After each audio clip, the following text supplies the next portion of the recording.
Kinshasa, Lubumbashi, Matadi, Goma, Mbandaka, Bukavu, Kisangani, Mbujimai, Kenge. iWeb, l'information pour vous et avec vous En toute objectivité. À vous la parole. iWeb.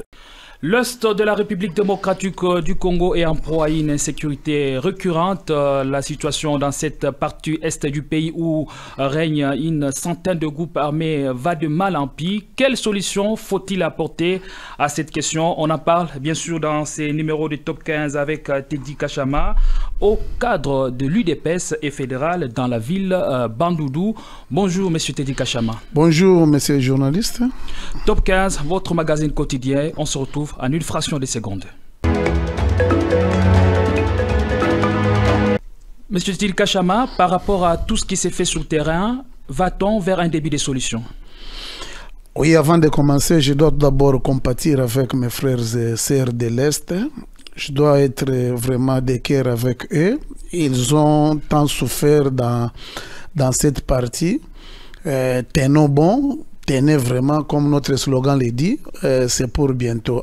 Pour revenir à votre question, je dois dire que vu les efforts que mène notre gouvernement, vu l'efficacité, vu la rigueur qu'a vraiment avec l'appui de tout un peuple, nous voyons qu'avec les efforts qui sont mis dans l'armée et tout et consort, nous voyons que la paix est au bout du tunnel d'ici peu vraiment. Vous parlez des efforts, vous faites allusion à quoi exactement? Vous savez, dans cette histoire de l'Est, il y a d'abord de la nécessité et il y a aussi de l'impact. Dans la nécessité, nous voyons qu'il y avait beaucoup de prolifération de groupes armés, et il y avait des pillages de nos ressources, des viols, de l'insécurité et autres. Mais nous avons vite compris que avec le nouveau leadership qu'on a mis, avec la conviction que l'État a plus fait, nous avons vu qu'on est en train d'accélérer vraiment sur les réformes, sur les moyens et tout, pour en finir une fois pour toutes avec cette guerre injuste nous imposée par les Rwandais avec leurs complices de la région. Et la majorité des Congolais, ou encore la grande majorité des Congolais, jugent inefficace l'état de siège instauré dans la province de l'Ituri et du Nord Kivu pour lutter contre l'insécurité dans cette partie du pays. Est-ce le gouvernement peut-il mettre sur pied d'autres stratégies beaucoup plus efficaces pour en venir à la fin avec ces groupes armés? Non, je venais de vous le dire ici. Avec l'état de siège, c'était une nécessité qu'on y mette. Parce que vous avez vu que quand l'état de siège est venu, beaucoup de groupes armés, prenons par exemple en Ituri, beaucoup de groupes, du groupe armé se sont rendus, c'était à partir de l'Ituri. Vous avez vu, il y avait auparavant, il y avait des tueries et autres, beaucoup d'histoires qui s'est passées là-bas. Il y a eu les Raila Mutomboki, en dernier les guidons et tout. En dernier, c'était les Côtes d'Éco qui se sont rendus. Souvenez-vous encore, au premier round de négociations à Nairobi, c'est presque, il y avait près de 100 groupes armés qui s'étaient rendus, qui s'étaient préparés là-bas. Et vous avez vu aussi, il y a une maximisation des recettes dans ces lieux. Tout ce qui s'évaporait, tous les coulages de recettes qui se faisaient au profit du Rwanda et d'autres multinationales de mauvais goût, vous avez vu qu'avec la gestion des militaires, on a essayé un peu de contenir. Est-ce que l'état des sièges, s'agissait-il, en ce qui concerne l'objectif majeur, s'agissait-il de la maximisation des recettes ou encore du rétablissement de la sécurité? Non, non, quand on a mis l'administration militaire, c'est-à-dire il fallait s'attendre à tout. Il y avait, en première, c'était l'instauration de la paix. Nous avons vu qu'à Beni, par exemple, là où il y avait des tueries à tout moment. Qui reste un échec selon la majorité, non, pas la civile et les observateurs indépendants. Non, il ne faut pas suivre les vendeurs de vent. Allez demander vraiment. Mais il y a eu quand même, certes, peut-être des petites failles, mais les gros de l'état de siège, il faut qu'on accepte. la vérité en face. Depuis qu'on a instauré cet état de siège, ça fait presque au-delà d'une année, il y a quand même accalmie. On ne dit pas que tout est bon et tout, mais moi je vous dirais même à 87%, il y a eu vraiment une sécurité, il y a eu beaucoup de groupes armés. C'était ça les buts. Maintenant, il faut savoir que ce qui créait l'insécurité, c'était aussi l'exploitation illicite de nos minéraux et autres. C'est pour cela l'état de siège a permis, afin qu'on puisse stabiliser tous les coins, toutes les sorties frauduleuses de ces matières, de toutes ces matières premières et ces fuites de capitaux. C'est ce qui a poussé qu'il y a eu maximisation plus de recettes. Les gens ont commencé à se demander, oh, mais comment, avec le militaire, maintenant, on voit des activités par-ci, par-là, il y a des constructions, il y a des chantiers et autres et autres. C'est dans ce sens-là qu'on est en train de dire. Mais la priorité de l'état de siège n'était pas la maximisation des recettes, mais comme dans l'administration, il y a tout, c'est pour cela qu'on y met aussi comme bilan. Si l'état de siège a apporté ces résultats, comme vous le laissez entendre, pourquoi avoir fait appel à la force étrangère pour venir travailler sous terrain et en finir avec le groupe armé dont le principal qui est le M23? Non, les groupes armés, avec le M23, qu'on se le dise, la mutualisation s'était passée à Ituri. C'était pour combattre les ADF NALU. C'est une rébellion ougandaise, mais qui tue plus au Congo. Mais depuis que les IPDF sont venus en Ituri, en tout cas, on doit être honnête que cette mutualisation a beaucoup plus produit des fruits parce que les activités des ADF ont transanté, ils ont quand même fui l'Ituri pour aller de l'autre côté. Maintenant, pour ce qui est, quand vous citez le M23 n'est que je peux vous dire que c'est les 2% de tous les groupes armés qui étaient à l'est de la République.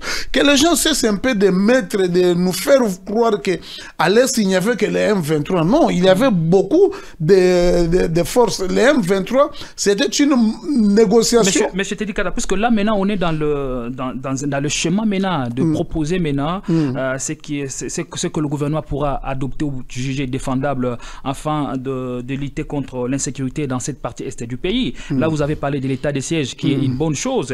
Et encore la coalition avec l'UPDF.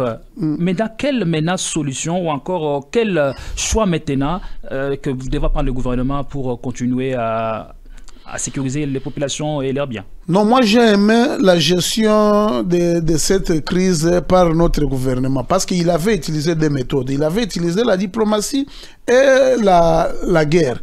En parlant, c'est pour cela que vous avez vu, quand on a lancé les dialogues en Nairobi et partout, d'ailleurs dernièrement vous avez vu même le président a dit dans sa vidéoconférence d'avant-hier à Nairobi 3, il a dit on est fatigué des accords. On est fatigué des accords de signer beaucoup de choses et autres. Mais pour ce qui est de la solution, et la solution est déjà au bout. Avec ce qui se passe déjà à Nairobi, parce que si 95% des groupes armés ont accepté de déposer les armes depuis le premier round jusqu'à présent. C'est pour cela que nous exhortons aussi le gouvernement de faire. J'ai appris qu'on a mis 47 millions de dollars pour la DPRPC, pour la démobilisation, réinsertion et autres.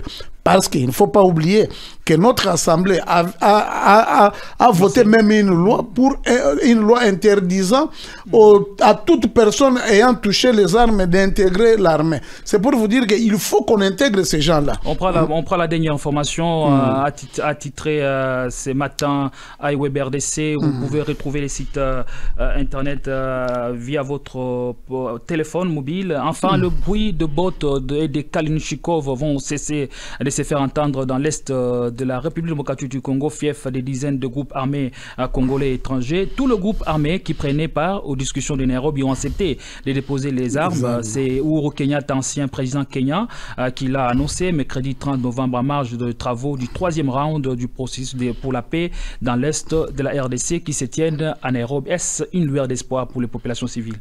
Non, c'est une lueur d'espoir, un grand espoir pour la population civile.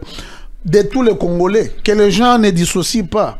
Nos militaires qui partent là-bas pour aller combattre, ils ne sont pas nécessairement de l'Est.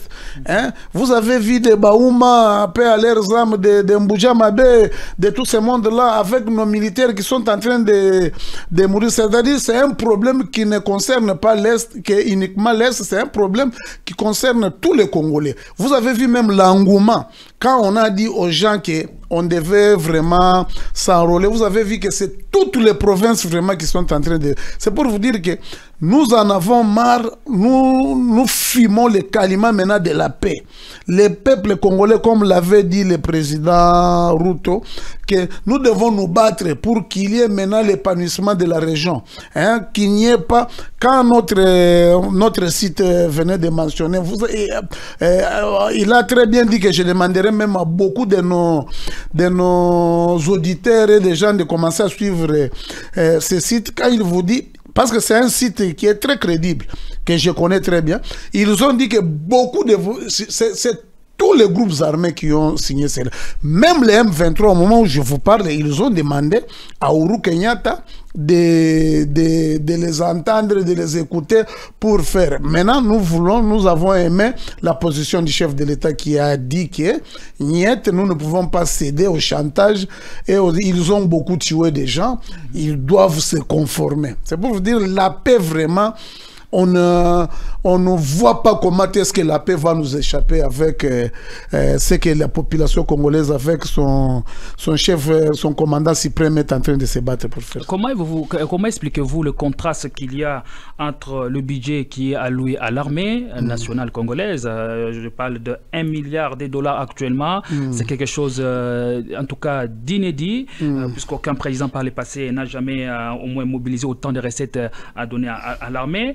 En même temps, on a mobilisé, l'armée a beaucoup de moyens, suffisamment de moyens pour mener toutes les opérations. En même temps, sur le terrain, la situation ne semble pas évoluer. Comment expliquez-vous ces contrastes, puisque l'actuelle armée possède le plus gros budget qu'aucune armée n'a pu avoir par le passé? Non, il faut tout d'abord féliciter cette prouesse-là de notre budget pour l'armée. D'abord, c'est à féliciter. C'est à féliciter d'abord. Comment maintenant expliquez-vous le contraste? Non, il n'y a pas de contraste. Il faut quand même que que les gens comprennent que sur le terrain, si notre armée était si faible, si naïve, comme nous faisait Père Guterres et les autres, que les M23 même, c'est-à-dire Goma allait déjà tomber. Quand au moment où nous parlons, il y a 2 jours, on vient d'acquérir encore un autre avion pour le transport des troupes et autres. C'est-à-dire que le gouvernement n'aménage aucun effort pour mettre les moyens pour l'armée. Et sur le terrain, il y a stabilité. Si vous comprenez, les problèmes du M23, c'était un problème très médiatique. Les Rwandais, ils nous avaient infiltrés dans tout. Même dans l'armée, dans nos services de sécurité. Les accords qu'ils avaient signés avec les Obasanjo et autres en 2013, d'être partout les services de renseignement. Maintenant, actuellement, on a commencé d'abord par réformer.